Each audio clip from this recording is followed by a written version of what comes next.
This article examines the scientific evidence behind post-meal walking as a strategy for improving glucose metabolism, particularly in older adults. While the health benefits of walking after meals are well supported by research, I'll present this information with appropriate context about what the evidence actually shows and where individual results may vary. The core claim: can walking after meals transform blood sugar? The premise is straightforward. A 15 to 20-minute walk immediately after your largest meal can significantly improve glucose control. The scientific literature does support this intervention, though the magnitude of results varies considerably between individuals. Research published in Diabetologia demonstrates that walking for 15 minutes after meals reduces postprandial glucose peaks by approximately 30 to 45% compared to remaining sedentary. A study in the Journal of the American Medical Directors Association found that distributing walking across meals produced better glycemic control than a single morning walk of equivalent duration. These findings are robust and reproducible. What's less certain is whether everyone will see the dramatic biomarker changes sometimes claimed. Improvements depend heavily on baseline metabolic status, consistency of implementation, diet, sleep, stress, and genetic factors. Understanding postprandial glucose, why after-meal spikes matter, the measurement gap.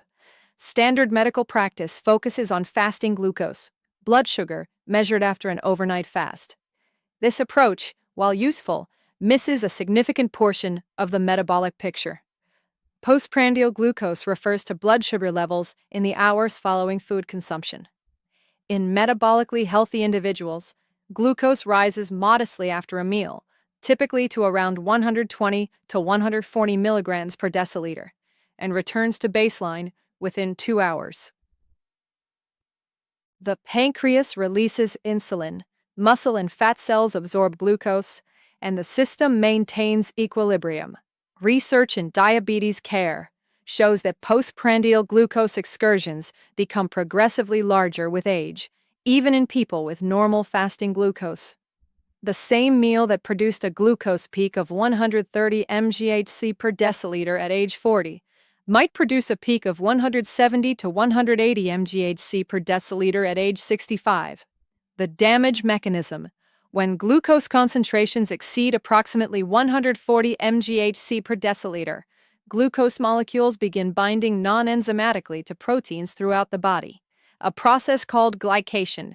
This creates advanced glycation end products, AGEs, which cross-link collagen fibers, reducing tissue flexibility, stiffen arterial walls, contributing to cardiovascular disease, damage kidney filtration units, and accumulate in brain tissue. Studies published in the Lancet have linked elevated postprandial glucose to increased cardiovascular mortality independent of fasting glucose or HbA1c. Beyond average glucose levels, glycemic variability itself causes harm. Research in cell metabolism indicates that oscillating glucose levels generate more oxidative stress and sustained hyperglycemia at the same average concentration. Each spike activates inflammatory pathways, particularly NF-kappa B, which upregulates cytokines that damage blood vessel linings. The mechanism: why walking works. Skeletal muscle as the primary glucose sink. Approximately 70 to 80% of meal-derived glucose is taken up by skeletal muscle.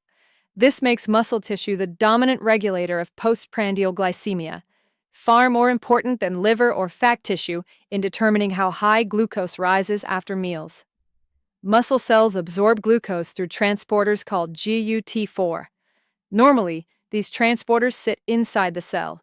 When insulin binds to receptors on the muscle cell surface, it triggers a signaling cascade that moves GUT4 to the cell membrane, where they can capture glucose from the blood. Here's the critical insight: this insulin-dependent pathway becomes less efficient with age. Research in the Journal of Clinical Investigation demonstrates that insulin signaling efficiency in skeletal muscle declines approximately 30% between ages 20 and 70, even without obesity or diagnosed metabolic disease. The insulin-independent pathway. Muscle contraction activates an enzyme called AMP-activated protein kinase, AMPK, which triggers GLUT4 translocation through mechanisms completely separate from insulin signaling.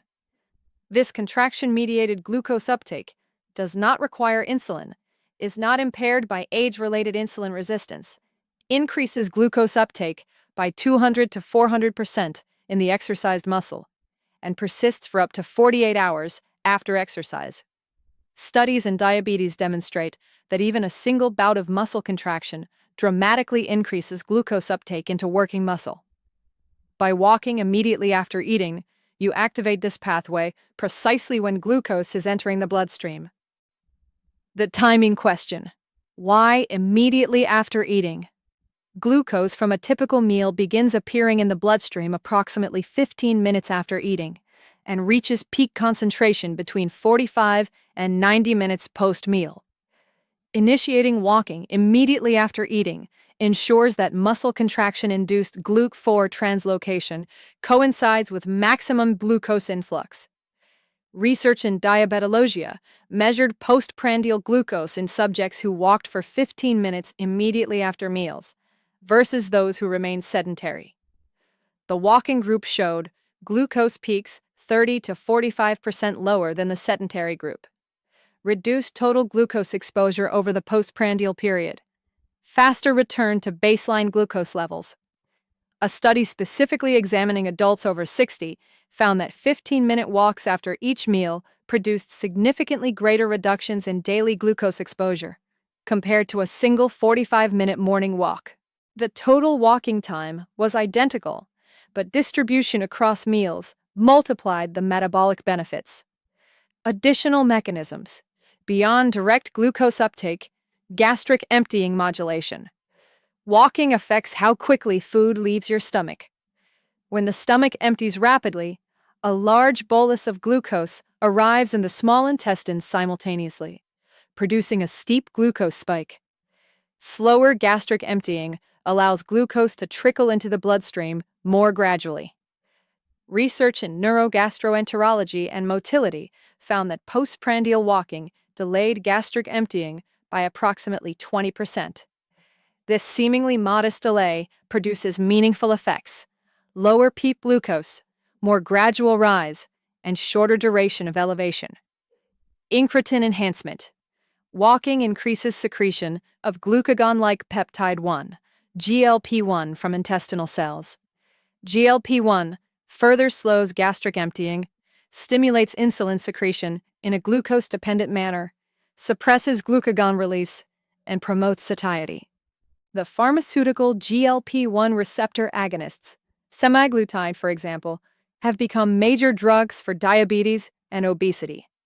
Walking naturally enhances GLP-1 secretion without medication.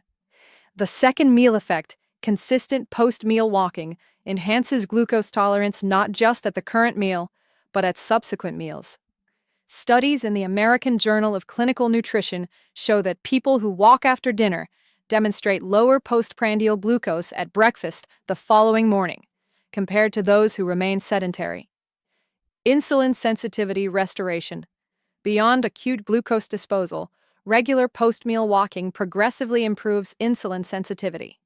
This occurs through reduction of intramyocellular lipids, fat droplets inside muscle cells that interfere with insulin signaling, decreased systemic inflammation, improved mitochondrial function. Research in the Journal of Clinical Endocrinology and Metabolism shows that consistent post-meal walking reduces intramyocellular lipid content by 15 to 25% over 12 weeks. Mitochondrial benefits.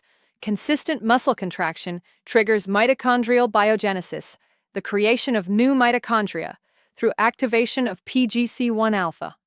More mitochondria means greater capacity for both glucose and fatty acid oxidation.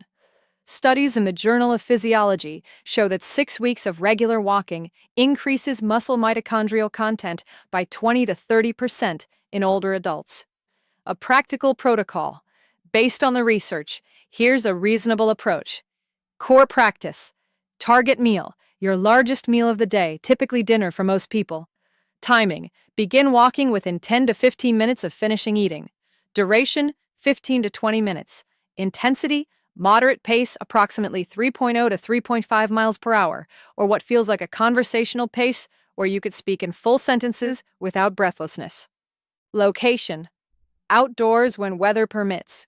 Additional benefits from light exposure and psychological factors. Treadmill works when necessary. Practical considerations: you don't need special equipment or athletic clothing. The pace should be comfortable enough to do after a full meal without gastrointestinal discomfort. Vigorous exercise isn't the goal. Muscle contraction and glucose disposal are. Consistency matters more than perfection. Extending the practice: if you want additional benefit, add a brief 10-minute walk after lunch. Extend weekend post-dinner walks to 25 to 30 minutes. Consider post-breakfast walks if morning glucose tends to be elevated.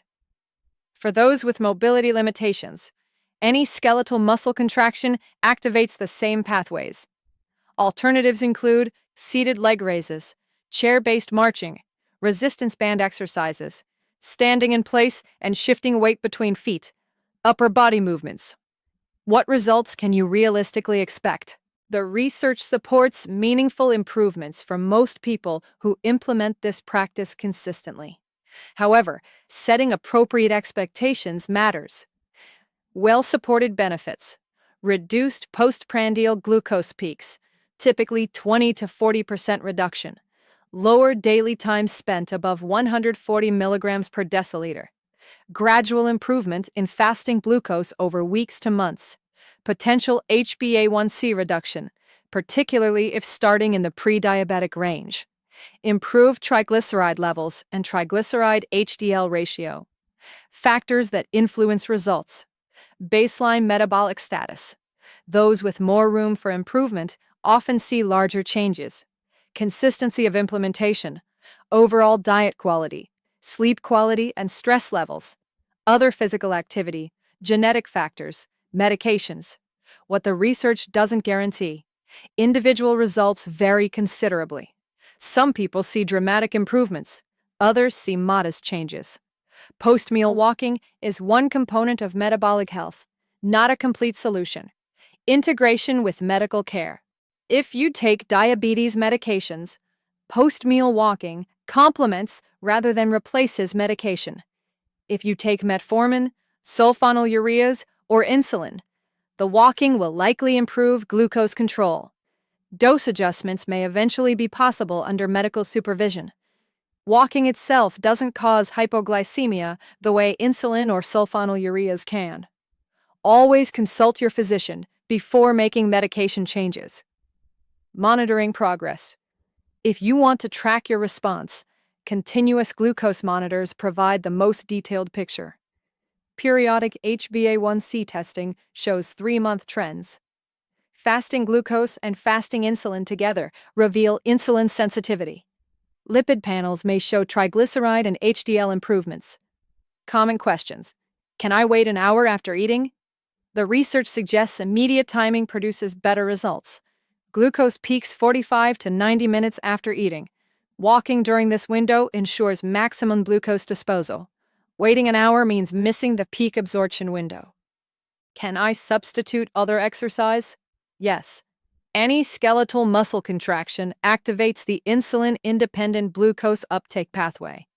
Cycling, swimming, resistance exercises, or standing activities all work. Walking offers practical advantages. No equipment, no shower required afterward, gentle enough after a full meal. What if I can only do this some days? Some benefit is better than none. The greatest impact comes from walking after your largest meal. Even 3 to 4 times per week will help, though daily consistency produces cumulative benefits. Does the specific meal matter? Walking after any meal helps, but targeting your largest meal, usually dinner, provides the greatest benefit. Breakfast walks offer the smallest marginal improvement because breakfast is typically smaller, and overnight fasting has temporarily restored some insulin sensitivity. How long before I see results? Acute glucose reduction happens immediately. Your first post-meal walk will lower that meal's glucose peak. Improvements in fasting glucose, HbA1c, and other markers typically emerge over 6 to 12 weeks of consistent practice. The bottom line, post-meal walking represents one of the most accessible, well-supported interventions for improving glucose metabolism, particularly in adults over 60. The mechanisms are well understood. Muscle contraction activates insulin-independent glucose uptake, slows gastric emptying, enhances incretin secretion, and over time improves overall insulin sensitivity and mitochondrial function. The intervention requires about 15 to 20 minutes daily, no equipment, no cost, and no extreme modifications to diet or lifestyle. The research base is solid, and the physiological rationale is clear. Whether you'll see the dramatic biomarker changes sometimes reported depends on many factors. But the evidence strongly suggests that most people who implement this practice consistently will see meaningful improvements in postprandial glucose control and the downstream benefits that follow from reducing daily glycemic burden.